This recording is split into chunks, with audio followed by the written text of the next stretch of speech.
donc baiser le fils ou s'attacher au fils, donc bar l'épi, le froment. En araméen, c'est le fils, comme on avait vu déjà tout ça. Voilà. Bar l'épi de blé. Et pour nous, bien entendu, on sait très bien que c'est le Fils de Dieu. L'Éternel permet qu'il y ait un doute et ne permet pas que sa parole soit expliquée techniquement. Donc, c'est pour ça qu'il subsiste toujours un doute. Alors, ici, je vais masquer les commandes. Alors, Nashku bar, ça vient de Lenachek. Lenachek, Menachek et Nishek. Donc, à l'infinitif Lenachek, au présent Menachek et au passé Nishek. Et à l'impératif Nashku. Donc, ici, on a un impératif embrasser. C'est un impératif. Oui, c'est ça. Voilà, Embrasser au piel intensivement et à répétition. Alors, d'ailleurs, on dit oui, c'est ça, on avait même vu des neshikotes, des bisous. Oui, voilà, c'est ça, embrasser. Des neshikotes. Nashak, donc donner un baiser, embrasser, s'embrasser, même frapper, même se porter. Donc, être équipé aussi d'une certaine manière. Ensuite, un bar ou bar, fils ou fils. Donc, bar, on avait vu, bar, c'est le fils, mais au niveau araméen. Mais quand même, à certains moments, on retrouve quand même dans l'hébreu. En tout cas, ici, Esdras et Daniel, c'est de l'araméen. Voilà, c'est ça, araméen. Voilà, j'avais noté. Alors, ici, dans Proverbe 31, on a que te dirais-je mon bar. Donc, on parle quand même, et là, c'est bien de l'hébreu. Donc, on parle bien d'un fils de mes entrailles.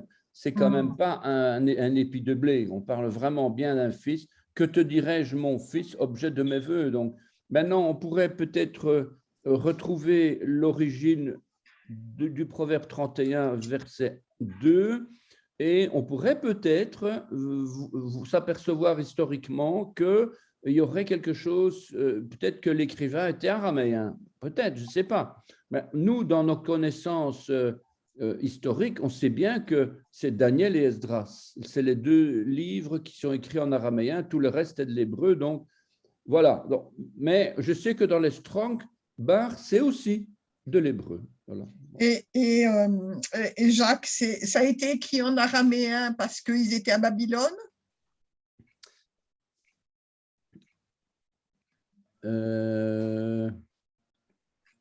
Est-ce qu'on parlait araméen à Babylone? Je ne sais pas. D'accord, c'est pas grave. C'est une question à voir, à creuser, effectivement, parce que ça me pose un problème de voir de l'araméen dans l'hébreu, et effectivement, c'est une question qu'il faut vraiment creuser. Parce que je sais qu'il y a des réactions du côté d'Israël quand on parle du fils, on dit non, ce n'est pas le fils, etc. Donc, il faut vraiment qu'on creuse cette histoire, et je vais creuser. Merci. Alors, bar hébreu, voilà, c'est le 1305, voilà, pur, vide, préféré, etc. Donc ici, on ne parle pas de fils, on parle de choisi, d'élu, de préféré. Donc à ce niveau-là, ici, on pourrait dire quand même, voilà, mon fils, il est l'élu, le préféré. Mais c'est par dérive. Job 11, encore, je suis pur. Psaume 19, ils sont purs. Le cœur pur, psaume 24, psaume 73, ceux qui ont le cœur pur. Donc, proverbe 14, la crèche est vide. Donc, on parle de pureté, mais aussi de vide. Donc, voilà. Il faut creuser aussi de voir pourquoi c'est vide, pourquoi pur et vide ou préféré sont assimilés, quoi. Donc, on comprendrait bien que l'épi et la pureté, c'est normal, mais on ne comprend plus quand on parle du vide, voilà. Donc ici, on voit bien que la crèche, elle est vide, ça veut dire, bon, il n'y a plus rien dedans, quoi. Donc, il n'y a pas de bœuf, la crèche est vide, eh ben, c'est l'image aussi, ça pourrait être l'image, il n'y a pas de fils. S'il n'y a pas de bœuf, c'est-à-dire il n'y a pas comme le bœuf, le taureau, le maître, le C'est la conseiller, force. Dieu, la force, eh bien, il n'y a pas de naissance, il n'y a pas de vie, il n'y a pas de Ah fils. oui. Bon, je ne sais pas, hein, c'est peut-être aussi Mm. cantique, la préférée au niveau de élu ou pur. Encore un cantique où il parle de pureté. Donc, voilà.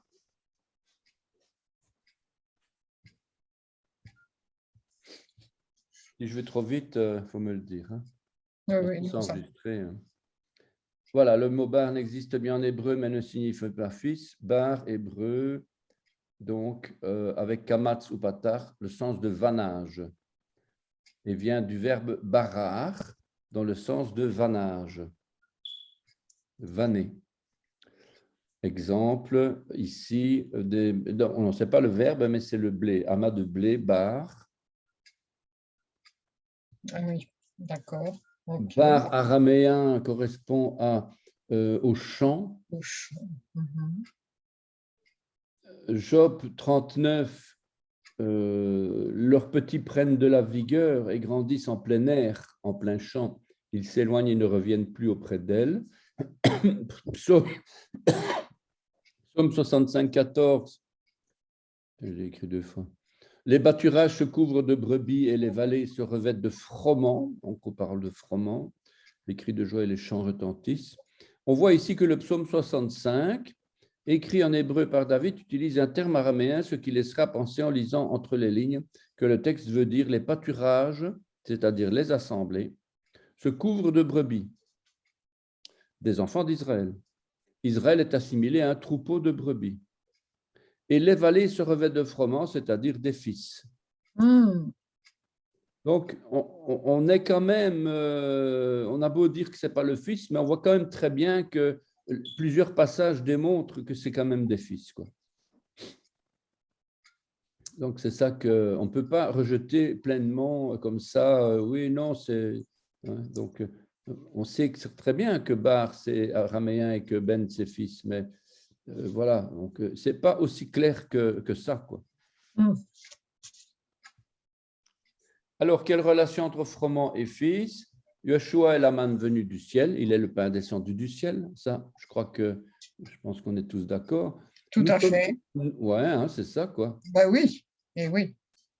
Alors, les 12 pains de proposition qui se trouvent dans le tabernacle, dans le temple, ben voilà, 12 pains comme ceux qui se trouvent sur la table des pains de proposition dans le Mishkan. Donc, nous sommes. Alors, cette table sur laquelle il y a les pains, c'est Shulchan. Mhm. Et Shulchan, ça nous rappelle le verbe envoyer, en mission. Shalach.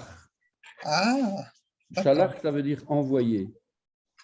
Et donc, les 12 pains de proposition qui sont déposés sur la Shulchan nous rappellent que ces 12 disciples sont envoyés en mission dans le monde. Les 12 fils d'Israël sont aussi des pains. Donc, on en a 24, pas ici dans les cieux, mais les 12, c'est toujours une représentation du peuple. Le mot bar peut signifier autant épi de blé ou champ, héritier, pur ou encore fils. Finalement, ce personnage symbolique qui est représenté au singulier ne peut pas être un peuple ou un pays ou un héritage ou une promesse. Il s'agit bien d'une personne divine, le Fils du Dieu vivant, ce Messie qui est venu une première fois en tant que Ben Yosef, qui a souffert le rejet, mais qui reviendra très bientôt en tant que Ben David, fils de David, conquérant, et devant lequel tout genou fléchira et toute langue confessera qu'il est Seigneur. Donc, il y a les deux Messies. Dans le Talmud, on parle des deux Messies différents, Ben Yosef et Ben David, mais nous savons très bien que c'est une seule et même personne, parce que Ben Yosef, c'est le Messie souffrant qui est venu il y a 2000 ans, et il va devenir le Messie conquérant, Ben David. Voilà, donc c'est le même Mashiach.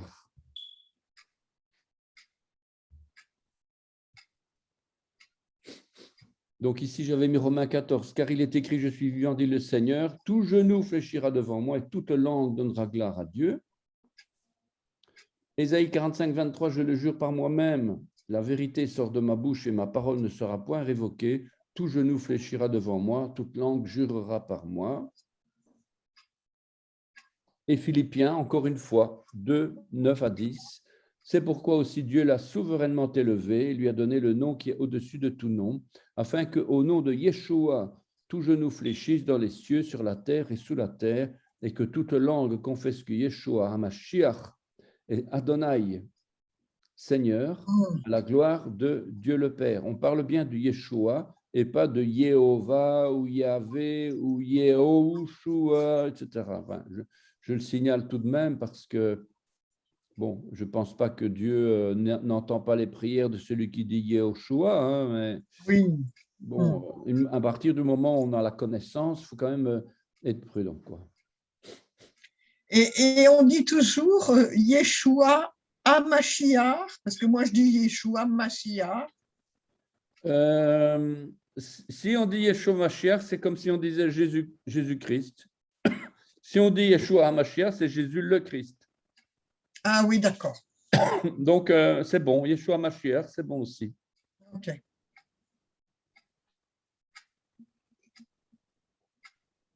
Mashiach, c'est une fonction. Fonction égale onction. Mm-hmm. On rappelle donc onction égale fonction. Donc, on a reçu une onction pour un ministère particulier et c'est la fonction pour laquelle on a été appelé. Mais c'est la même chose. Enfin, ce n'est pas la même chose, mais c'est la même idée, quoi. Et ici, Yeshua, il a la fonction, il a l'onction du Messie. Non, c'est un pléonasme en fait, parce que Mashiach, ça veut dire onction. Ça veut dire Oui, le oui. oint, le oint. Oui. Yeshua, le oint. C'est comme si on dit Yeshua oint. Pour moi, c'est bon, hein? Ça ne me dérange pas. Yeshua oint ou Yeshua le oint. Oui, parce qu'il y a un verset que j'ai souligné et qui dit, c'est dans Acte 36, que toute la maison d'Israël sache donc avec certitude que Dieu a fait Seigneur et Christ ce Jésus, enfin ce Yeshua que vous avez crucifié. Amen, amen, amen. Donc pas Christ, mais Mashiach. Enfin, voilà. Donc Mashiach, oui. Voilà, oui, oui. A fait Seigneur et Mashiach. Exact. Ouais, c'est intéressant, hein, ce passage qui est une déclaration absolue, quoi. Tout à fait. Établi complètement Mashiach. Voilà, voilà. Ça fait plaisir d'entendre des passages comme ça encore, qu'on connaît, mais c'est bien de se les rappeler. Alors, pardon. Alors, quelques commentaires. Ça vient de Shmuel. De manière générale, il y a 3 racines différentes et non apparentées qui ressemblent à bar. Alors, on a la racine barar dans le sens de choix, trier, cribler, purifier, nettoyer. Il a donné le Cantique des Cantiques 19.9. L'origine de l'acadien bourreau veut dire 109. Ce sont des commentaires comme ça. Hein. Oui, mais c'est intéressant, oui. Dans l'égyptien, on appelle du blé ou des céréales bar. Dans Proverbe 31.2, dans le Tanakh, donc, on dit bar pour du fruit, des fruits. La racine barar signifierait en dehors de, exclu de. En acadien, barou, ou en syraco-araméen, champ, villageois, labour. En araméen, dehors ou hors de. Et en arabe, en friche, abandonné. Il y a plusieurs significations suivant. Oui. Donc la racine bar, la forme araméenne du fils du verbe, la forme araméenne de fils dans le verbe bana, construire.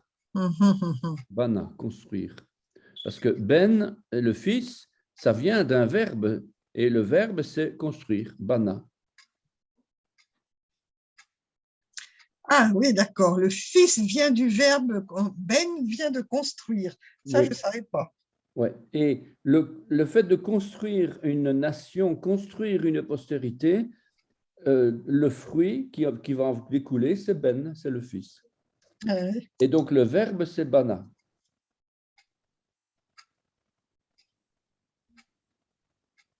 Donc, d'un côté, on a bana qui veut dire construire, et en haut, on a vu barar qui veut dire purifier, cribler, trier, nettoyer. Donc, on voit quand même une nuance, puisque pour connaître le fin fond de l'histoire, c'est dans la racine primaire qu'on doit aller. Et la racine primaire d'un verbe, d'un mot, c'est barar en haut, Oui. trier, cribler, purifier, nettoyer. Et la racine primaire de ben, de bana, c'est bana, construire. Donc, le fils, il provient de la construction, tandis que le fils araméen, ou le blé, ou voilà. Donc, on voit quand même bien que le blé, le fils, c'est pas bar, quoi. C'est quand même bien ben. Hein. Ouais. Et le fait d'utiliser bar pour parler du fils, comme on l'a vu, hein, des passages, plein de passages qui parlent du fils, mais c'est avec une autre idée derrière la tête. C'est pas parce qu'on emploie un mot dans la Bible que du coup, il faut s'arrêter à ce mot-là. Mais c'est comme l'histoire du genou que je t'ai dit tout à l'heure. Il y a un genou où on plie le genou pour intercéder, pour supplier Dieu, et on a un autre pli, un genou, un autre genou qu'on plie, mais dans le sens violent et brutal. C'est pas du tout la même chose. Pourtant, le mot est le même. Eh bien, ici, c'est un petit peu pareil. C'est un petit peu le même principe, quoi. D'accord. Donc, c'est ça que l'hébreu, faut bien faire la nuance, la distinction de ne pas utiliser des mots parce qu'on croit qu'ils sont bons. Mais voilà, quand on creuse un petit peu, ils ont une signification, il y a des nuances, quoi. C'est un petit peu, on croit que c'est facile et puis finalement, on dit d'ailleurs l'hébreu, c'est mécanique, c'est comme un Lego, etc. C'est facile et tout. Oui, mais quand on creuse un petit peu, il est très riche et justement parce qu'il est très riche, c'est qu'il y a plusieurs mots. D'ailleurs, souvent, je fais l'histoire de, voilà, Dieu utilise un verbe. Et je me dis, mais pourquoi est-ce qu'il utilise ce verbe-là? Il aurait pu utiliser un autre verbe. Et on sait par exemple que pour telle action, il y a par exemple 5-6 verbes et qui existent dans l'hébreu. Et on se dit, mais pourquoi celui-là et pas les autres? Et voilà, et c'est toute la question de voir le fin fond d'histoire, pourquoi tel mot et pas un autre, quoi. Par dérivation, on peut affirmer qu'il est question du Fils, car le Fils a été battu, criblé, tel le blé, et il est pur, tel le grain. Il a été choisi, il est l'élu. Donc, voilà l'idée. Voilà l'idée. C'est que le Fils a été, pour en retirer, pour enlever la, comment on dit dans le blé qu'on enlève là, La balle? la balle. Quand on enlève la balle, ben, il faut battre la balle, il faut Oui, battre le blé. c'est ça. Et il n'y a que le blé qui retombe parce qu'il est plus lourd, parce que le poids correspond à la gloire.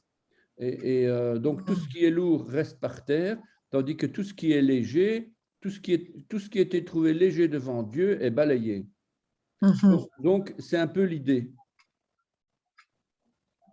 Le mot embrasser, lenachek, veut dire rendre hommage, honorer, tel il était autrefois pour rendre hommage, honorer et se soumettre. En hébreu moderne, on dit lenachek pour dire embrasser, mais l'acte biblique sémite est un signe de soumission et de rendu d'honneur. Ce n'est pas pour juste embrasser, bonjour, un petit bisou. C'est vrai que les neshikot, c'est des petits bisous, Mais les Nashek, sémitiquement parlant, c'est rendre honneur à quelqu'un.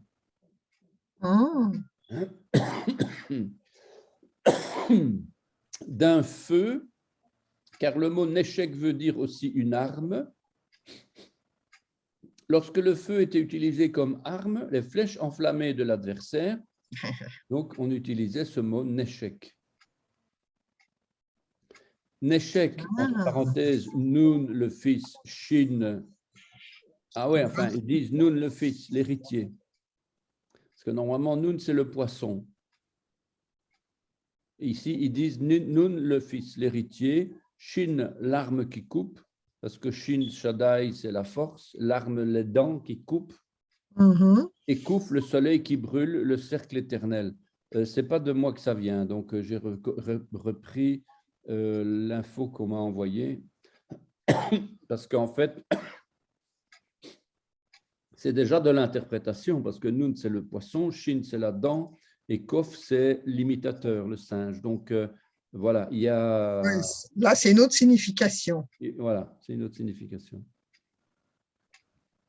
Dans la racine Nun, Shin, Kof, il y a l'idée d'opposition, de rencontre entre des forces opposées, de hachement par opposition à un linéaire non haché. Voilà, donc, mais bon, ici, vu que ça ne correspond pas forcément, je ne sais pas trop quoi en dire, quoi. Je l'avais mis parce que, bon, ben, voilà, quand même. C'est pas sûr que je vais garder. Dans l'échec, il y a une action de rapprochement. Par exemple, sauf erreur, dans la Bible, les différents passages qui emploient le terme néchec, dans le sens de neshika, baiser, sont des passages qui relatent la séparation et la rencontre entre des hommes uniquement. Il est question de rapprochement physique, mais aussi émotionnel et spirituel.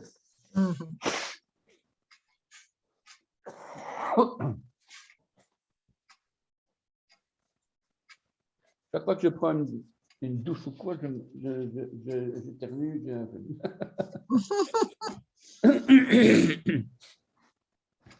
Désolé. Donc, la rencontre entre des hommes uniquement, il est question de rapprochement physique, mais aussi émotionnel et spirituel. C'est là l'erreur que la pensée occidentale commet, car le mode de pensée sémitique, la pensée hébraïque, n'est pas basée sur les mêmes valeurs culturelles.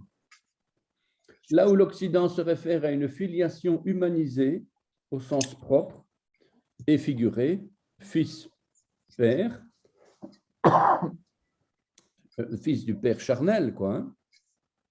Le système de pensée hébraïque ou proto-biblique se basera sur un état de fait, un statut, une position, un caractère, un qualificatif, et c'est avant le charnel. Oui. Quand on dit le fils de, il ne faut pas tout de suite prendre ça à la lettre et dire que c'est le fils du père de machin, quoi. D'ailleurs, il y a des tas d'expressions en hébreu, on dit fils de, le fils de la mariée, le fils d'un peuple, le fils d'une association, n'importe. Je fais partie d'une association, d'un groupe social, etc. quoi. On pourrait tous dire, à l'Assemblée, on est fils de Beth Yeshua, dans une autre Assemblée, on pourrait dire, on est fils de El Bethel, dans une autre, etc. Donc, on pourrait dire comme ça. Ainsi, tout un chacun peut être considéré de fils par une simple volonté, une décision qui change le statut de la personne. Mon héritage, mon autorité, ma fonction peut m'être donnée sans obligation de lien charnel, mais c'est d'abord mon état, mon caractère, ma fonction, mon héritage qui va définir mon statut de fils. Voilà, donc c'est la pensée sémitique. D'accord. Qui n'enlève absolument rien à la postérité, père, fils. Ça n'enlève rien du tout, hein, évidemment. Et seulement, cette idée donne tout un développement, et ce développement, c'est ça, c'est le statut. Le statut, d'ailleurs, qui est repris par les fils premiers-nés, le droit d'aînesse, etc. Donc, c'est des choses extrêmement importantes parce que le droit d'aînesse, ce n'est pas parce que c'est le fils du père, c'est parce qu'il est le premier et qu'il va reprendre un héritage, il va reprendre un statut. Et ce statut est à ce point important que si on le méprise, pour Dieu, c'est très grave. Beaucoup plus grave que le fils qui a quitté son père et qui revient demander pardon, quoi. Ésaü il a pu demander pardon, mais il n'a rien récupéré du tout. Oui, c'est vrai. Par contre, le fils prodigue, il a tout abandonné et il a quand même tout récupéré après. Hein.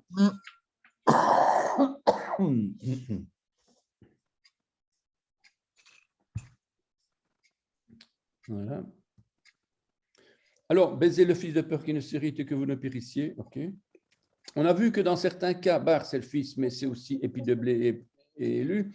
Baiser ici, c'est s'attacher, mais aussi s'équiper pour le combat armé. Attachez-vous au fils pour vous équiper pour le combat. C'était juste un rappel.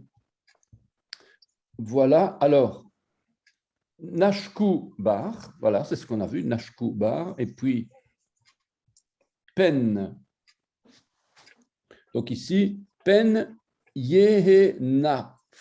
Yehenaf. Yehenaf. Donc, de peur, Pen, de peur. De peur que, de se garder de, etc. Dans la crainte de peur de prendre garde de, etc. Donc, ce mot vient de pana. Poney, poney, pana, poney. Poney, c'est la troisième personne du masculin singulier. C'est une racine qui veut dire se tourner, s'éloigner, préparer, regarder. Mais en fait, l'idée, c'est de faire face. Quand Dieu parle à Moïse, il dit « Je te parlerai face à face », il dit « Panim al panim », c'est-à-dire « Mets face à tes faces ». Ah oui. Donc, mets face au pluriel, Père, Fils, Esprit, à tes faces, corps, âme et esprit.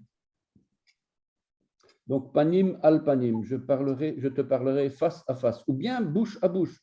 Et d'ailleurs, pana, il y a un lien aussi avec la racine P, P qui est la bouche.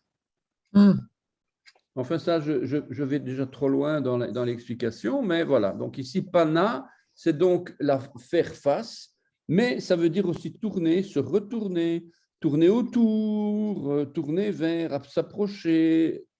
Voilà. Ça, c'est pana. Étonnamment, peine, de peur que, est liée au sens de se retirer, de se retrouver vide, de s'éloigner. On retrouve une expression similaire en Apocalypse 3,16 au sujet du vêtement qui est retiré. Ainsi, parce que tu es tiède et que tu n'es ni froid ni bouillant, je te vomirai de ma bouche, parce que tu dis, je suis riche, je me suis enrichi, je n'ai besoin de rien, parce que tu ne sais pas que tu es malheureux, misérable, pauvre, aveugle et nu. Je te conseille d'acheter de moi de l'or éprouvé par le feu, afin que tu deviennes riche et que des vêtements blancs, afin que tu sois vêtu et que la honte de ta nudité ne paraisse pas, et un collier pour oindre tes yeux afin que tu vois.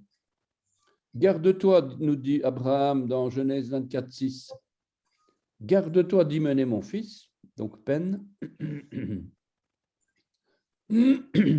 Genèse 31, 31. Jacob répondit et dit à Laban, j'avais de la crainte à la pensée que tu m'enlèverais peut-être tes filles. Ouais, il y a plusieurs significations. Hein. Oui, tout à fait. Oui, il y a beaucoup de significations.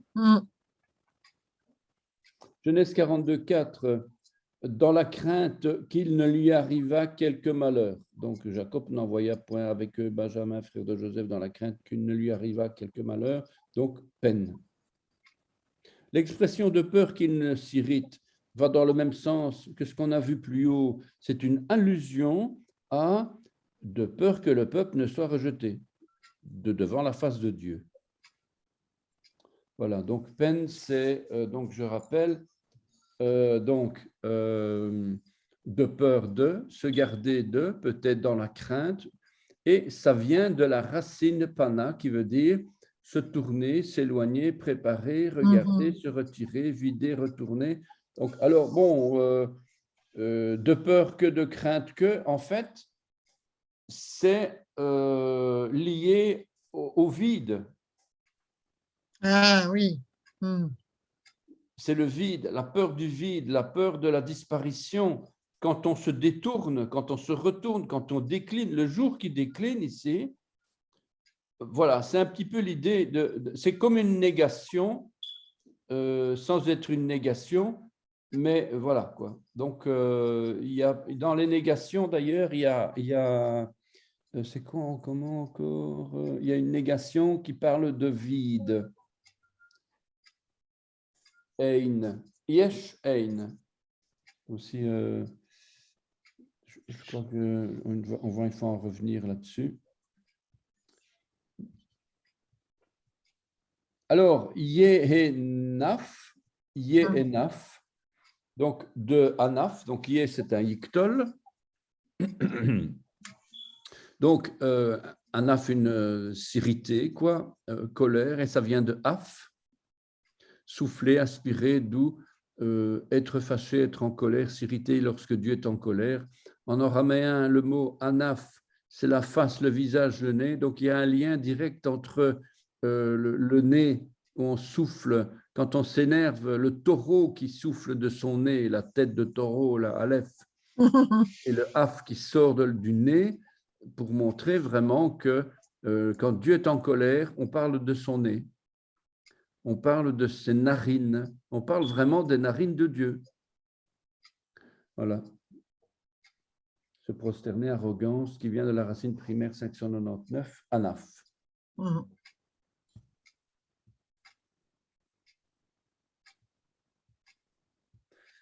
Et que vous ne périssiez, donc afin que vous ne périssiez. Ve, to, vdu. Ve, tov, vdu.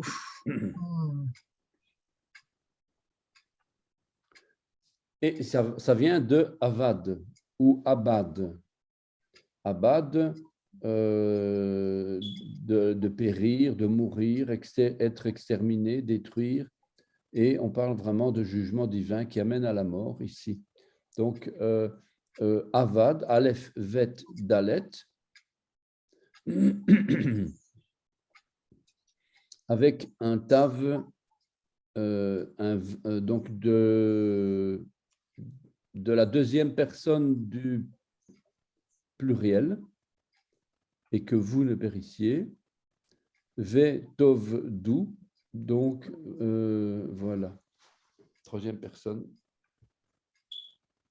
Alors, ve, avad, ici, le Strong me dit que c'est un apax.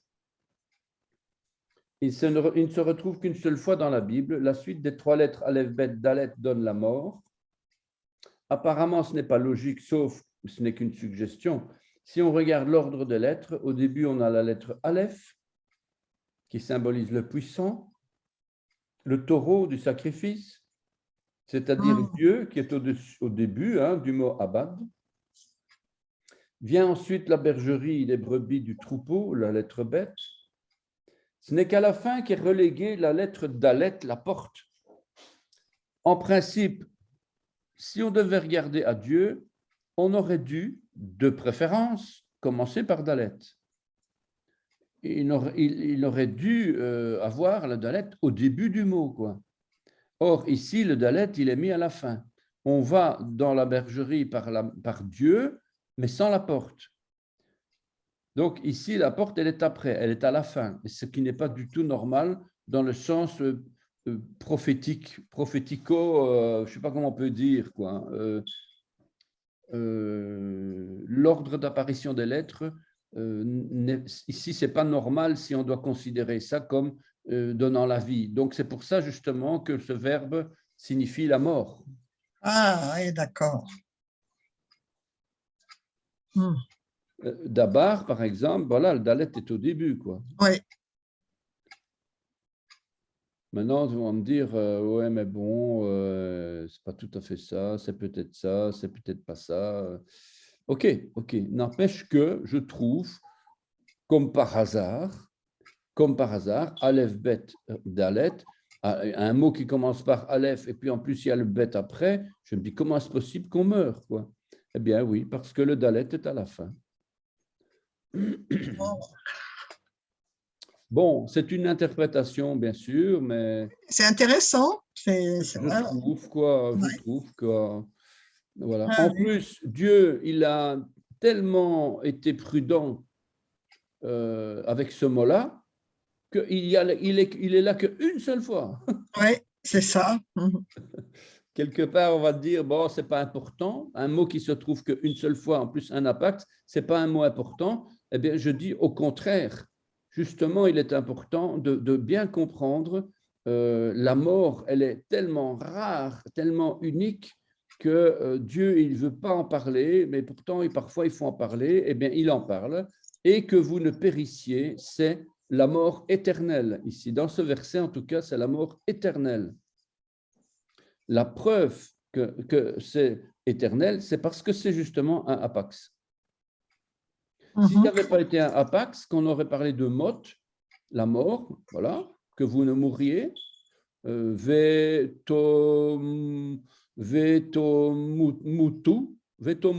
voilà, vetomutu, voilà, et que vous mourriez. Eh ben, ce n'était pas une mort éternelle, c'était la mort, point. Donc ici, justement, le fait que c'est un apax, c'est très, très révélateur, quoi. Et c'est à quel mode? Alors, le tav qui vient devant, normalement, c'est le pluriel du futur. C'est ce qui me semblait, oui. C'est le futur, puisque on a le tav devant, quoi. Le tav devant. Le vav qui est derrière, c'est juste le pronom, enfin, je veux dire, c'est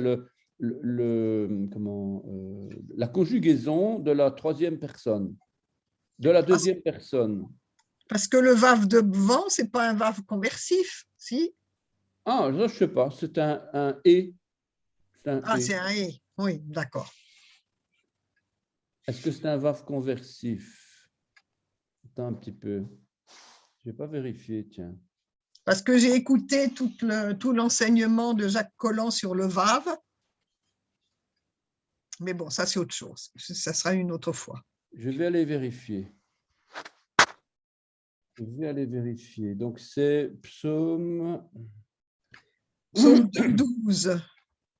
Psaume 2, 12. 12. Alors, psaume 12.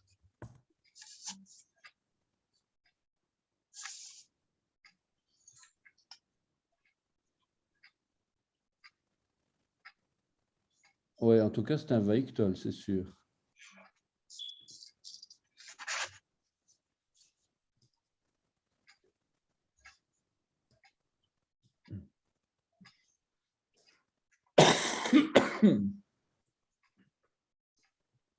Voilà, vetovdu. Le vav, conjonction de coordination. Oui. Tovdu, verbe cal, seconde personne du masculin pluriel. Mhm. Vaiktol, conjonctif imparfait, actif préfixé. Périr, cesser d'exister. Donc, c'est un vaiktol, mais Il n'est pas conversif. il n'est pas conversif. Voilà, il n'est pas conversif. Et ça, je vois, c'est un logiciel biblique que vous avez téléchargé. Ça, c'est Logos que j'ai acheté. D'accord. Ouais, ça a l'air vraiment Logos, intéressant. il Ouais. faudrait que vous en profitiez parce qu'une de mes étudiantes, une autre étudiante, une de vos collègues, voilà, Oui, qui s'appelle Francis. C'est une femme, une espagnole, je crois, qui s'appelle Francis. Elle a un nom comme ça masculin, mais c'est une femme. C'est en espagnol, Frances, je ne sais pas. Mais enfin, elle m'a dit qu'elle l'a acheté à 200 €. d'accord. Bah, je vais Donc, regarder. et il y a une occasion actuellement sur Logos. Je n'ai pas été vérifié. Je suis très étonné parce que moi, j'ai payé une fortune à ça. J'ai payé cher, quoi. J'ai Oui. payé pendant des mois. Ah oui, Euh, d'accord. ah ouais, j'ai payé pendant des mois, quoi. Mais ça fait déjà quelques années de ça, hein. Et ici, j'ai vu, elle m'a dit qu'elle a profité de l'occasion, elle l'a acheté pour 200 €. 200 €, waouh! J'ai dit, il faut profiter, quoi. C'est cher, 200 €, ok, mais Par rapport au prix, Ouais, parce que c'est ça, par c'est rapport dans au les travail. 1000 et des poussières. Hein. Il Ah y oui, a, d'accord. Ouh là là. ah ouais, Oui. c'est quand même, faut profiter vraiment parce que là-dedans, c'est le logos.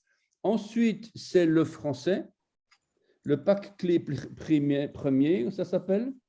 Ensuite, c'est le strong. Non, c'est logos avec Louis II strong, avec l'hébreu, évidemment, et avec l'ivrite, avec la Bible ici. D'accord. La Bible, Lexham Hebrew Bible, including a morphological analysis of the text segment. Donc voilà, ça c'est la Bible. Voilà, donc il faut Strong, Bible, lexique hébreu-français de l'Ancien Testament, avec translittération en lettres latines, prononciation, donc c'est l'hébreu, et le grec évidemment, les deux. Hein. Ensuite, c'est le guide exégétique et c'est la Bible Lexham Hebrew Bible qui vient de la Bible Studensis, là, je ne sais plus comment ça s'appelle, l'original, quoi. Voilà, donc ça c'est donc, et là vous avez tout ici, c'est franchement super intéressant, il faut vraiment profiter de l'occasion parce que moi en tout cas, hein, moi j'utilise ça, mais tous les jours, tous les jours. Ah bah oui, ça je veux bien croire. Ce logiciel, il est jamais fermé, quoi. Il est tout le temps ouvert, quoi. Bien sûr, il y a le redémarrage pour les mises à jour, machin, mais je l'emploie Oui, tout le temps, quoi. Il y a les strong avec, voilà, la liste ici. Donc, on a les strong ici, l'alphabet, de Aleph jusqu'à Tav.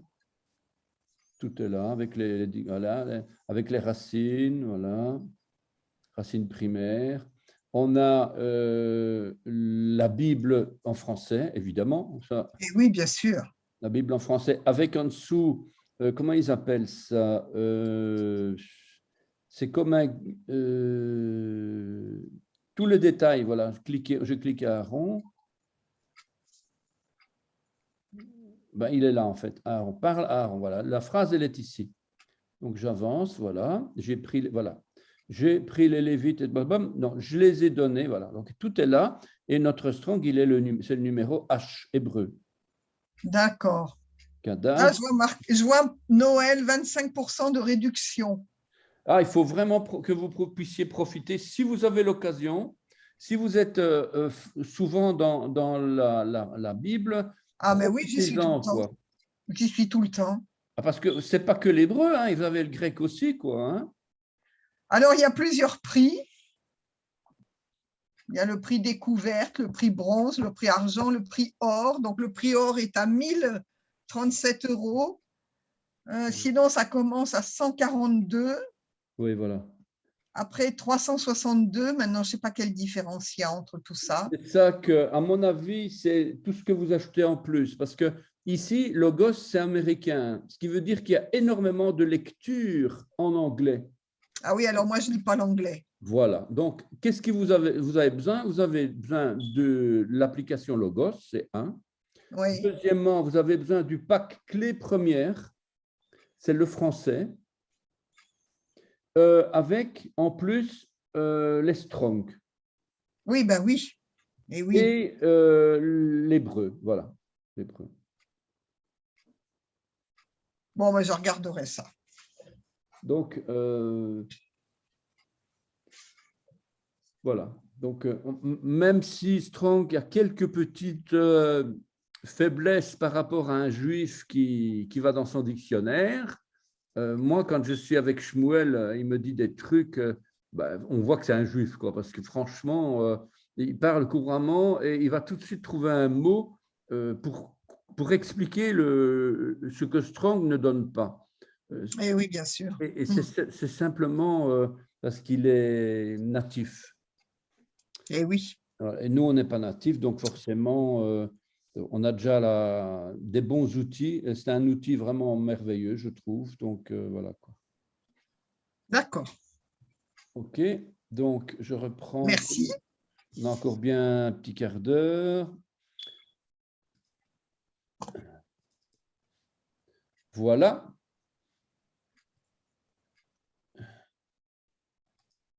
Donc ici, voilà notre mot, on l'a vu. Hein. Alors, un apax prophétique, c'est ça que j'ai mis, un mot prophétique dont l'impact est éternel. Un apax, donc, c'est un mot unique. Apax legomenon. C'est un mot qui n'a qu'une seule occurrence, néologisme, etc. J'explique, bon, ben voilà. Voilà quelques exemples. Séfarade, séparé, démembré. Gvina, le fromage.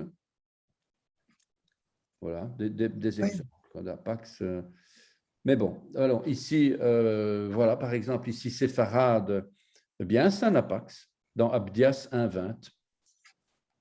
Quand on parle des Juifs séfarades, eh bien, c'est un Apax de la Bible. Oui, d'accord. Ensuite, un autre, le gvina, donc le fromage. Donc, ne m'as-tu pas coulé comme du lait, ne m'as-tu pas caillé comme du fromage, donc gvina. Veka gvina. Vecha gvina, puisque c'est pas un, il n'y a pas de dagesh. Et que vous ne périssiez, donc quoi qu'il en soit, c'est le seul endroit dans toute la Bible où Dieu n'avertit à ce point le pécheur de sa possible condamnation éternelle dans le cas où il irriterait Yeshua à Mashiach en le poussant dans ses dernières extrémités. En effet, le Fils de Dieu n'étant pas venu pour condamner, mais plutôt pour sauver, le fait de l'irriter à ce point ne donne plus au condamné une seconde possibilité de salut. C'est le sens qu'il faut voir dans la présence de ce apax. Donc, ce qu'on lit en français, eh bien, ça cache un mystère absolu, justement, qui révèle de ne pas se moquer de Dieu, là. De ne pas prendre Dieu comme copain et de faire un petit peu ce qu'on a envie de faire.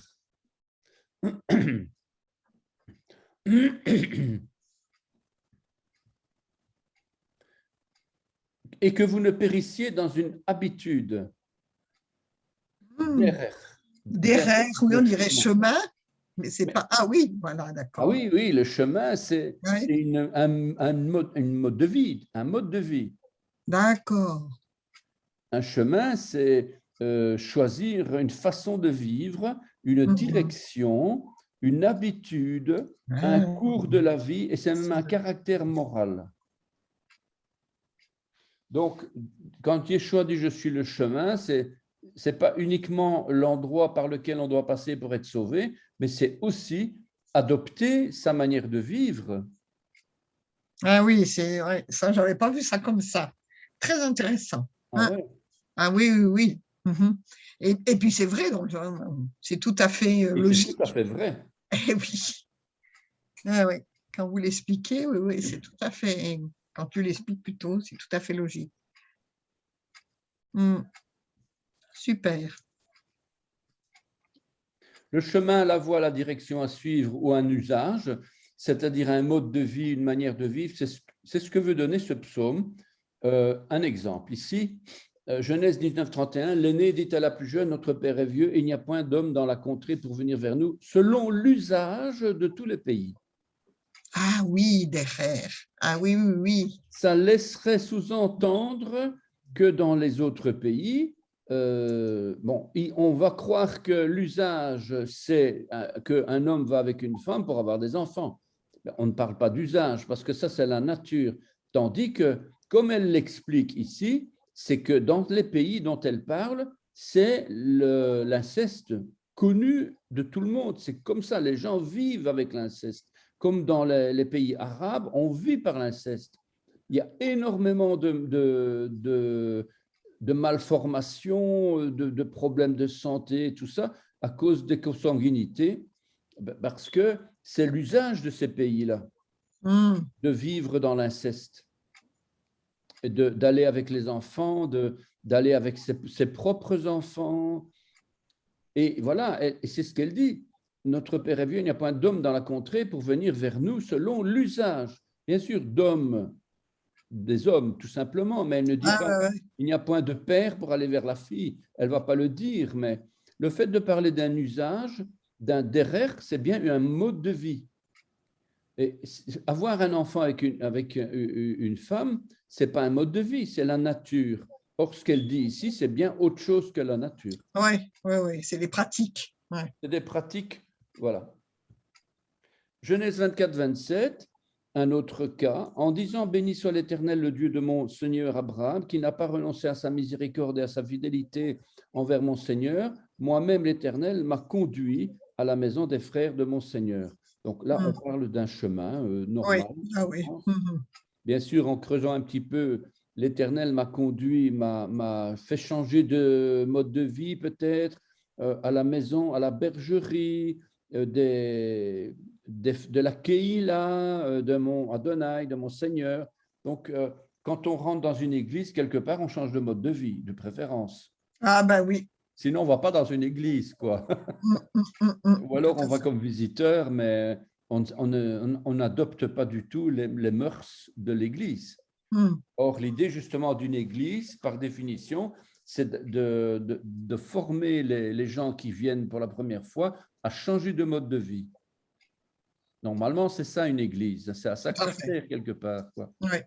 Ce n'est pas uniquement pour aller entendre la prédication et ne pas croire et ne pas se repentir. Donc, au contraire, c'est ça l'église, ça sert à ça, quoi.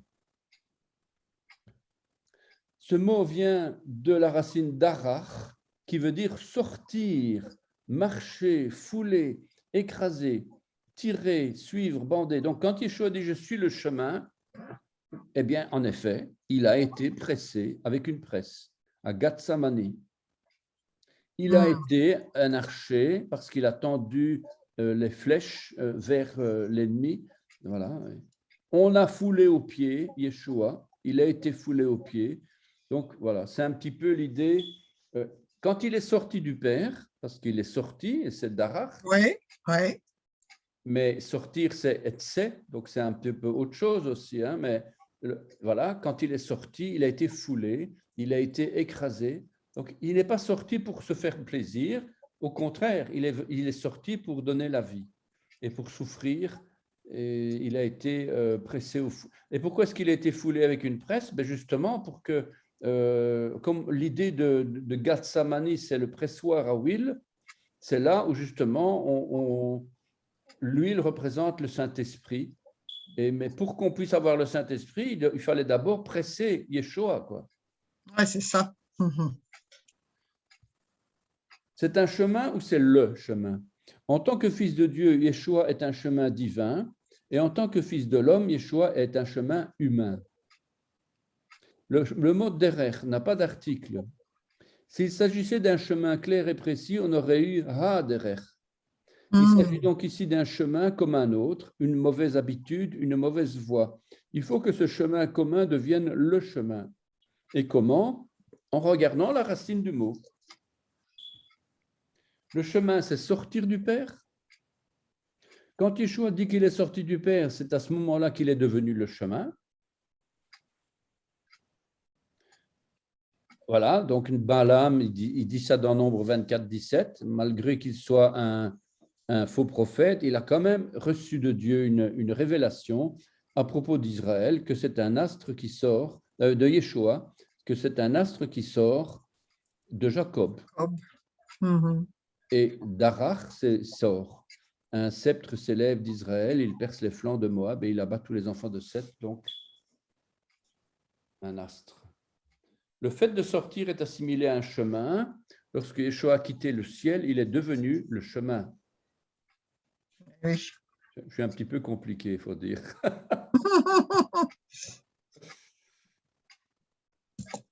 Voilà les pas.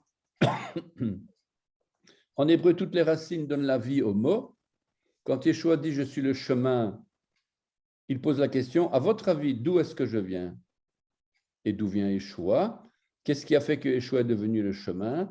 La réponse se trouve dans la racine du mot « derer ». Il est le chemin, celui qui est sorti du Père pour fouler aux pieds ses ennemis, pour écraser Satan. Évidemment, la seule façon de le faire, c'était d'être foulé lui-même dans une presse pour qu'on en retire l'huile du Saint-Esprit, pour bander un arc, pour conduire son peuple, pour traverser avec lui les chemins de la vie. Et nous avons la joie de dire que Yeshua est le chemin, la vérité, la vie. Voilà, on est content. Mais on oublie quand même de dire que l'état dans lequel il est, il a dû être écrasé. On a dû l'écraser, on a dû le salir, on a dû marcher dessus, on a dû secouer la poussière de nos pieds sur le chemin. Un chemin, c'est ça, quoi. On marche dessus. C'est l'idée que la terre, elle est écrasée, donc elle est dure, la terre. On ne s'est pas planté dans un chemin. Donc, c'est vraiment l'idée que le chemin, là où on doit planter, ce n'est pas dans le chemin Yeshua, mais c'est dans nos cœurs, c'est-à-dire la terre. Ouais, donc, Ah oui. j'avais déjà montré ça. Ouais. C'est avec l'arbre, avec les racines. Le chemin d'Erer, qui est la racine d'Arar, sortir. Nombre 24, un astre sort de Jacob. Jean 16, 28, je suis sorti du Père. Donc, on a l'origine humaine et l'origine divine. Yeshua est venu de deux côtés différents. Alors, Darar, c'est de marcher aussi. Deutéronome 36, où on parle, il a marché, le pays sur lequel il a marché, Darar. Deutéronome 11, 24, tout lieu que foulera la plante. Donc, plante de votre pied. Ouais, la plante de votre pied sera à vous, voilà. Alors, qui Yv'ar, car s'enflammer est prompte sa colère. Qui Yv'ar, qui, car, particule coordination, je crois qu'on connaît, Kava. Mais alors ici, on avait déjà vu aussi qu'il y a un lien peut-être avec marque flétrissure dont la racine est Kava. Rien à moins sûr, mais voilà, c'est le même mot, sauf que c'est une autre racine. Voilà. Et l'un, ça veut dire car, c'est une particule conjonction, tandis que l'autre, c'est une marque. Kava qui va donner qui. Être brûlé, se brûler, etc. C'est probablement aucun lien, quoique, même s'il n'y a aucun lien entre car et la suite du verset, sa colère est prompte à s'enflammer, on peut voir dans cette conjonction car un avertissement pour les conséquences qui vont suivre. Peut-être. C'est des réflexions ici, attention. Oui. C'est pas la théorie, c'est comme ça, etc. Non. Ce sont des réflexions. Yv'ar, ça vient de Ba'ar, avec un iode du Iktol. Donc, Ba'ar qui veut dire brûler, allumer, embraser, se consumer, enflammer, dévorer, etc. Faire disparaître. Aussi, donc en 1, c'est la colère de l'Éternel, et en 2, c'est être stupide, abruti, barbare, insensé. Donc, il y a deux significations différentes. Donc, ici, on parle de s'enflammer. La colère va s'enflammer. Mais avec derrière, quelque part, une idée, sa colère va s'enflammer parce que tu es complètement stupide, abruti, de tomber dans le piège, quoi, de tomber dans le panneau. Il y avait un jeune à l'Assemblée jadis, il disait, il y en a, ils tombent comme des bleus. Ils tombent comme des bleus. Ils se laissent avoir comme des bleus par le diable, en fait. Oui. Alors qu'il suffit d'être un minimum intelligent pour réaliser que c'est un piège. Ici, je ne dis pas quel piège, mais des pièges en général, on voit que, car s'enflammer, voilà, donc je retrouve le mot, et ce n'est pas le mot esh. Esh, c'est le feu. Ici, c'est le mot feu, c'est Ba'ar. Donc, on parle de consommation, le buisson qui se consume, un homme qui fait du dégât, un bétail qui paie. Ba'ar, enlever le mal du milieu de toi, Ba'ar. Les bergers qui sont stupides, Ba'ar. Il y a plusieurs sens ici. Donc, consumer, feu, dégâts, ôter le mal, stupidité. Voilà, c'est un peu l'idée. Mais le feu du buisson ardent, c'était Baar, quoi. Oui, il se consumait. Il Il se ne fait pas y avoir consumait. de flamme. Voilà. Oui, parce qu'on se le représente souvent avec des flammes, donc c'est pas ça. Non, c'est pas ça. Ouais. Parce que Esh, quand on parle de Esh, on parle que le feu, il mange.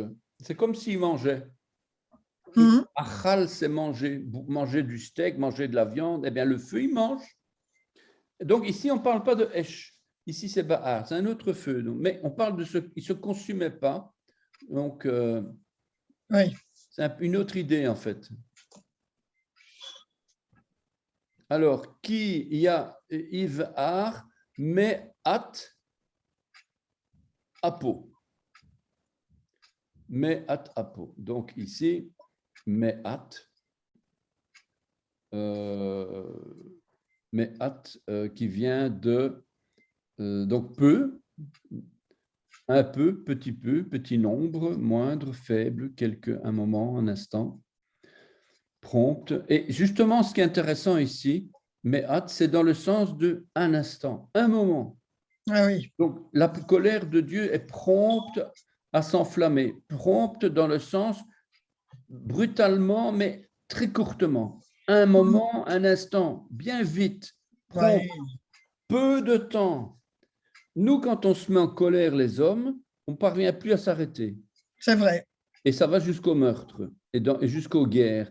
Dieu, quand il se met en colère, quand sa colère s'enflamme, elle s'enflamme, oui, mais c'est prompt. C'est quelques instants, quoi. C'est une colère qui est petite, en petit nombre, courte, juste à peine un instant et de faible valeur. C'est rassurant. C'est très, très rassurant.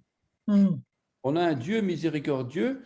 Il Ouais. se permet de se mettre en colère parce que d'abord, il est Dieu, il fait ce qu'il veut. Mais ce n'est pas fréquent, mais parfois, il se met en colère, voilà. Et c'est de courte durée.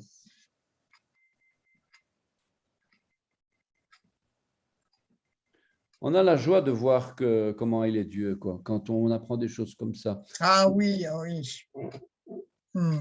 Lorsque Dieu se met en colère, il ne garde pas sa colère à toujours, même si cette colère semble terrible, elle est de faible intensité, courte, petite. Ça révèle précisément la grande différence avec les colères humaines qui ne s'arrêtent jamais et qui aboutissent généralement à des malheurs. La racine primaire ma'at, diminuer, peu nombreux, moins, réduire, petit nombre, peu de petits, être amoindri. Voilà, ça confirme. Et on retrouve ce mot 22 fois dans la Bible, le nombre de lettres de l'alphabet.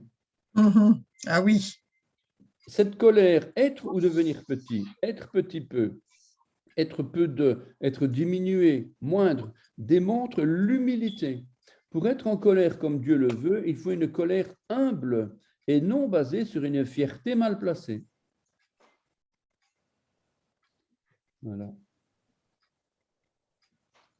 Cette colère prompte, mais plus hâte, en provenance de l'écriture.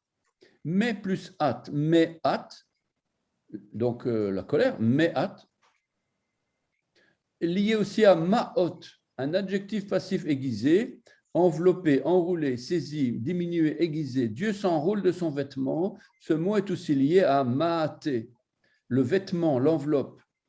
D'autre part, me'at peut venir aussi de mais plus at, et. Et et, on sait très bien que et, c'est,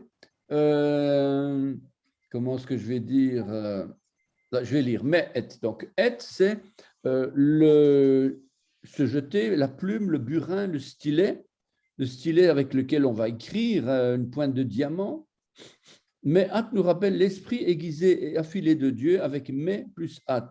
Il montre que tout provient de l'écriture, de celle qui a été gravée au stylet dans nos cœurs. Ah oui. Mhm. Alors, on a aussi un autre et, mais c'est avec un tav, c'est pas du tout la même chose. Ah oui, si c'est celui qui est intraduisible. Mais celui-là, on peut pas. Non, non, c'est pas aleph tav, c'est ayin tav. C'est encore autre chose. Encore autre chose. On ne va pas mélanger les choses. Non. C'est pas le même mot.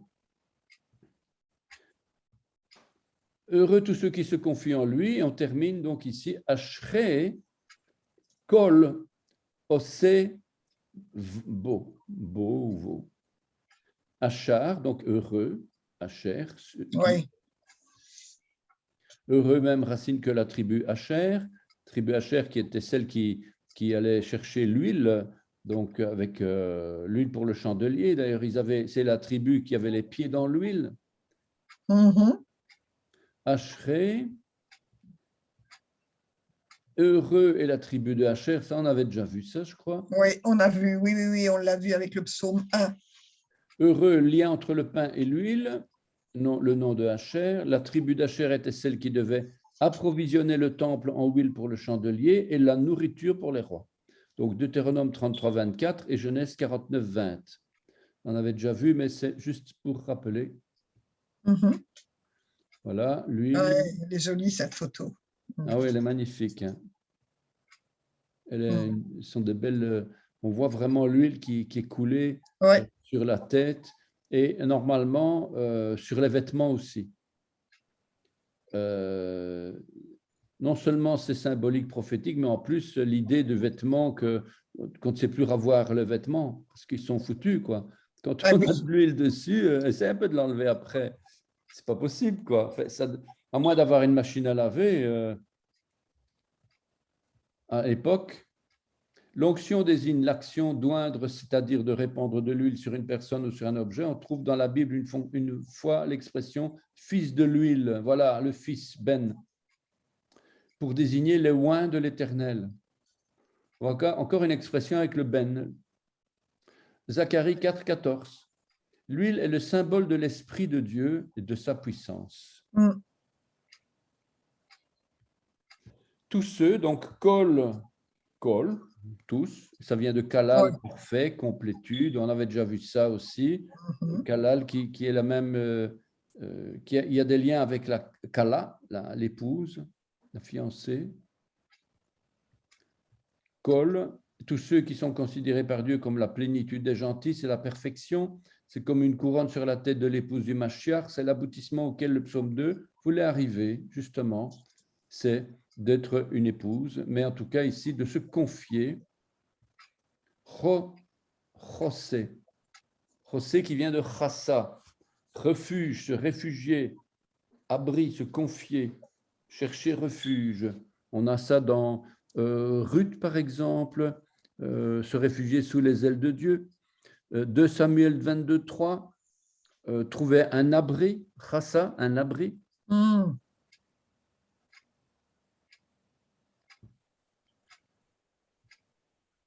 En lui, beau, c'est pas beau dans le sens de B Aleph, c'est B Vav, vers dans lui, hein, beau si on veut, hein, c'est B, Behu, Behu, donc dans lui.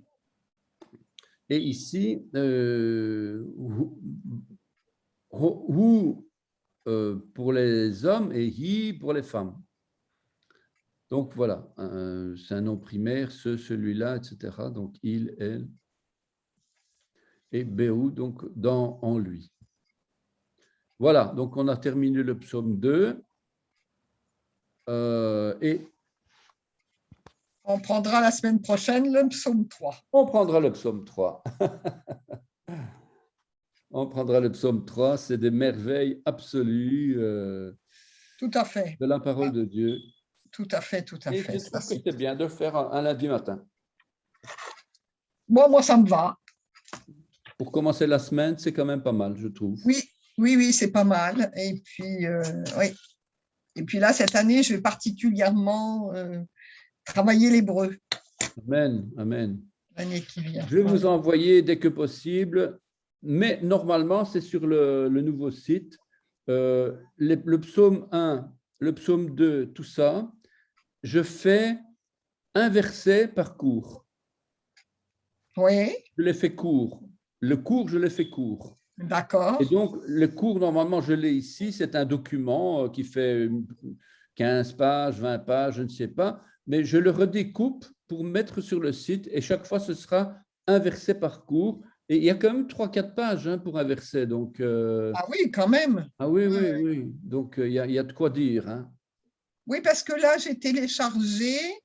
Ben là, j'ai psaume 1, psaume 2, mais il y a Ah, ben 80 voilà. pages. Mais il y a 80 pages. Ah non, non, c'est pas ça qu'il faut. Ça, c'est... Ah, Non, non, il faut prendre justement le psaume 1, verset 1. Puis après, le psaume 2, psaume 1, verset 2. alors il va falloir Psaume que je 1, verset cherche. 3. Oui, Ah non, oui, non, faut pas, parce que ce document-là, je suis en train de le remodifier. En plus, j'ajoute des infos qui sont intéressantes. Je remodifie aussi l'hébreu, le caractère hébraïque, parce que dans l'hébreu que j'avais mis, on n'a pas les makef, on n'a pas les signes de ponctuation. Il y a certains signes de ponctuation ou d'accentuation qui sont importants à connaître, oui. pourquoi ils sont là, etc. Ah oui, ça c'est Il sûr. y en a, je ne le fais pas parce qu'on ne va pas tout faire, mais de temps à autre, il y a des signes de ponctuation importants, quoi. D'accord. Et tu en as déjà mis sur le site? Oui, Ah, bah alors il faudra que j'aille voir. j'ai mis le Revia, ce qui est un petit losange. J'ai mis la ligne qui s'arrête après, entre deux mots. Il y a un mot puis un autre mot, et là, il y a une barre verticale. Oui, Je crois que c'est dans le psaume 1. d'accord, Je ne sais plus. Je crois que c'est psaume 1 ou 1 verset 1 ou quelque chose comme ça, quoi. d'accord. Je l'ai mis. Où est-ce que j'ai été le mettre, ça? Alors, je vais essayer de trouver ça. Voyons voir. Tip top, voilà.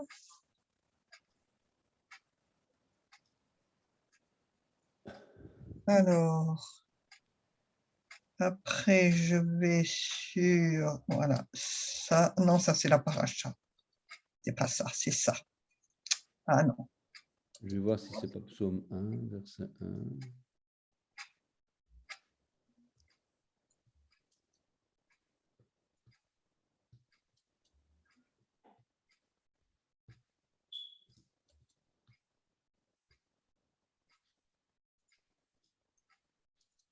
Ah ouais, mais je ne sais pas le télécharger ici. Je dois aller dans. Alors voilà, moi, j'ai chargé sur ces trucs-là. On voit là. Et alors? Psaume 1, c'est ce que je vous ai dit que j'ai eu. J'ai eu 40, enfin 80 pages. Ah, zut alors. Zut alors. Et c'est à quel endroit ça? Eh bien, je ne sais pas trop. Hein, c'est C'est dans quand. psaume 1 le cours ou quoi? Oui, oui, oui. Alors, attendez voir, je vais sur le cours, là. C'est pas ça que je voulais faire. Non. Voilà. Alors, cours, Télim, texte hébreu. Alors, est-ce que ça change, là? Est-ce que ça bouge? Non. Là, ça ne bouge pas. Alors, je ne sais plus comment j'ai eu ça.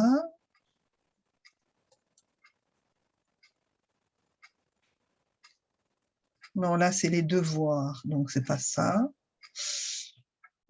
Contenu du cours. Ah, c'est peut-être ça qu'il faut que j'aille alors. Présentation. Alors, voilà. Voilà, j'y suis, là. Alors, par exemple, j'ai bon, là, j'ai 4 Teilim et il y a présentation par Jacques Sobieski. Donc, il y a une petite vidéo de quelques minutes. Et en dessous, donc, j'ai alors, est-ce que c'est le psaume 1.3? Voyons voir, qu'est-ce que ça me donne? Ah non, parce que le psaume 1.3, ça me donne des exercices. Ah non, non, il faut voir le cours d'abord. Psaume Bon. 1.3, je ne suis pas sûr de l'avoir mis déjà. Ah, voilà, d'accord. OK. Bon. C'est dans 1-2. Mais normalement, il y avait. Où est-ce que j'avais été mettre ça? Je vais voir dans le cours Alors, lui-même. ben, j'ai pas un 2, justement. Alors, et là, ici, non, là, ça donne rien.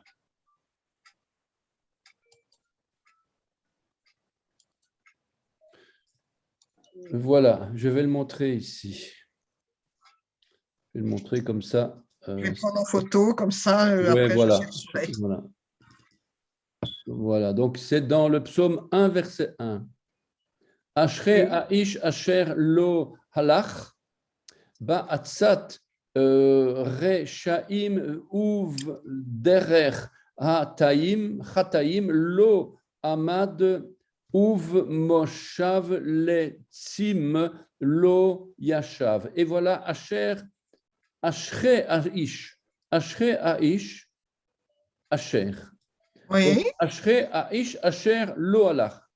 Donc, Asher, Aish, Asher, Lo. Et entre Asher et Lo, on a une barre oui, verticale. Et cette d'accord. barre verticale, bon, on a d'abord le Metek qui est une petite barre verticale en dessous de Shin. Ça, c'était encore autre Mhm. chose. Et plus loin, on a Heureux l'homme qui, Oui, Asher, le qui, Asher.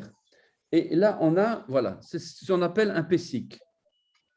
Et un Pessic, ça veut dire arrête, ah, ah, ah. arrête. Ça veut dire, et c'est important parce que, pourquoi arrête? Quand je reprends le verset ici, voilà, ici. Mhm. Donc Ashrei, heureux. Ashrei Heureux, Aish, l'homme. oui. Asher, l'eau, qui ne pas marcher, qui ne pas marche selon. Et donc, qui, et pour ne pas dire, comment est-ce que je dis? Non, Asher, Aish, c'est un état construit. Ces deux mots sont liés. Donc, on a un mapik entre les deux, Mhm. ou mafek, je ne sais plus, mapik. Et on a de nouveau le même Asher, Ashrei, mais sous forme de pronom Asher. Et donc, heureux l'homme, en un mot, qui, deux points, on arrête de lire, on réfléchit bien, attention, c'est parti, l'oalar, qui ne marche pas. Et donc, ils ont Ah, arrêté la lecture. En fait, c'est du chant, parce que c'est pour hmm. chanter. Oui, on pourrait mettre c'est là à la place. Pause. Ouais, un truc comme ça, voilà, voilà. D'accord. Donc, Ah, super. voilà. Donc, c'est des choses que je ne vais pas le faire partout parce qu'il y a des symboles partout. Ici, en dessous, là, on doit commencer, là, on commence on commence avec le petit quart de lune ici. Et puis, on a le Mapek, et puis on a le losange, le Révilly au-dessus, Révilly, au-dessus du Aleph. Alors, qu'est-ce que c'est ce Révilly? Je l'ai mis ici aussi. Je ne les mets pas tous, hein, parce que bon, bah, c'est comme un cours de C'est du première. travail, hein, de tout mettre. Ouais, quand même, voilà quoi. Où est-ce que j'ai mis barre Alors, verticale? le prochain. Ah oui, je l'ai dans ces psaumes-là. Asher, Aïch, Asher, le trait. Ah oui, oui, d'accord. OK. Ça va? Voilà, je ne trouve plus le révi, je l'ai mis quelque part ici. Le conseil, Etsa, Ba'atsat. Donc, c'est ce document-là que je dois Ah télécharger. oui, c'est parce qu'il y a beaucoup plus d'infos dans celui-là, quoi. Et D'accord. c'est presque à la limite définitif. L'autre, je l'avais fait il y a quelques années. Donc, il faut que je trouve celui-là. D'accord. Ouais. Ah, ben, il s'appelle Kita AB 29. C'est ça, c'est ça, c'est ça. Alors, ben, c'est ce que j'ai. Ah non, parce que j'ai Kita AB 29 converti. Alors, je ne sais pas ce que ça veut dire. Ah non, non, oh là Ah là, non, non, non, parce que là, c'est un c'est Word, pas... ça ne va pas. Mon Dieu, qu'est-ce que j'ai été faire? Oui, non, ça, c'est moi. Oh là là, Alors, non, mais je me souviens Kita. que... Alors, est-ce que j'ai ça sur celui que j'ai téléchargé?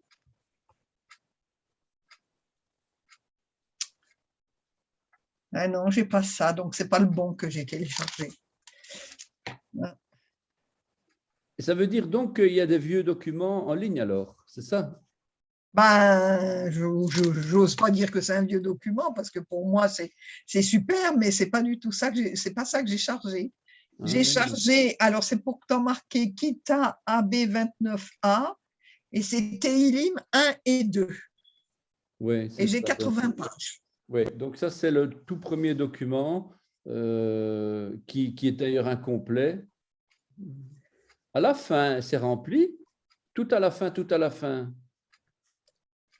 Alors, tout à la fin, tout à la fin. Le deuxième psaume.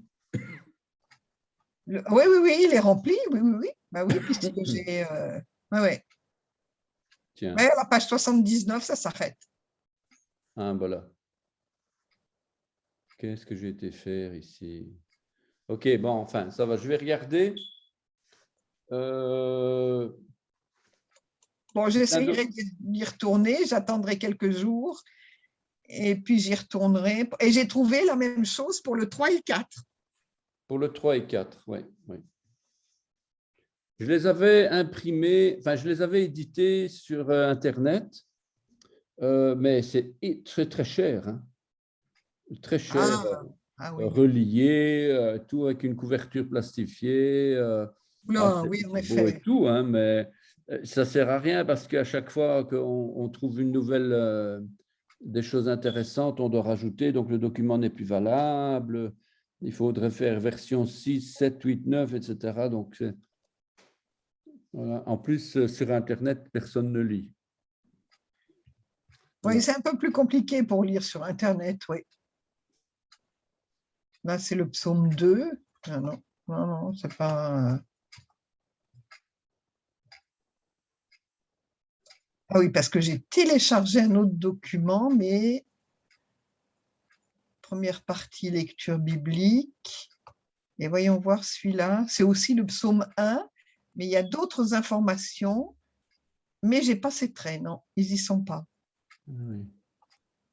Il faudra peut-être que je renomme le document pour ne plus avoir d'Ekita AB, machin, compagnie, que ce soit Télim 1, Télim 2, etc. Que ce soit beaucoup plus simple, avec éventuellement un code de mise à jour derrière, MAJ, souvent je fais ça, MAJ, donc mise à jour, Ah oui, 12-2021 par exemple. voilà, ça serait bien, oui. Comme Comme ça, ça, on sait ouais. exactement que la dernière version, ben, on n'est pas loin de la dernière version, quoi. Oui, bah oui. Je sais bien que c'est compliqué, mais c'est pas comme on fait un petit travail et que voilà, on l'édite. Ici, il y a tout le temps des nouveautés. Ici, je crois que ça commence à être, pour les deux premiers versets là, du psaume 1, je pense que ça y est. Voilà quoi. Je vais devoir y aller parce que Oui, oui, j'ai oui, une sœur de l'Assemblée, une aveugle, qui est à l'Assemblée et elle a besoin d'aller la déposer à un magasin parce qu'on s'est trompé, on lui a envoyé, elle devait recevoir un colis, c'est du matériel informatique parce que elle est là-dedans, elle m'a même appris des trucs que je ne savais pas. Mais donc, on s'est trompé, on l'a envoyé ailleurs. Le matériel, on l'a envoyé ailleurs. Donc, elle est en train de paniquer à mort. Donc, je lui ai proposé d'aller la conduire. Voilà. Bon, eh bien, merci Jacques. Merci et à bientôt, à À lundi bientôt. prochain, Dieu voulant alors. D'accord, pas de problème. Au revoir. Bonne Shalom, semaine. shalom. Au revoir, bonne Shalom, semaine. Au Shavua revoir. Tov. Shavuot tov.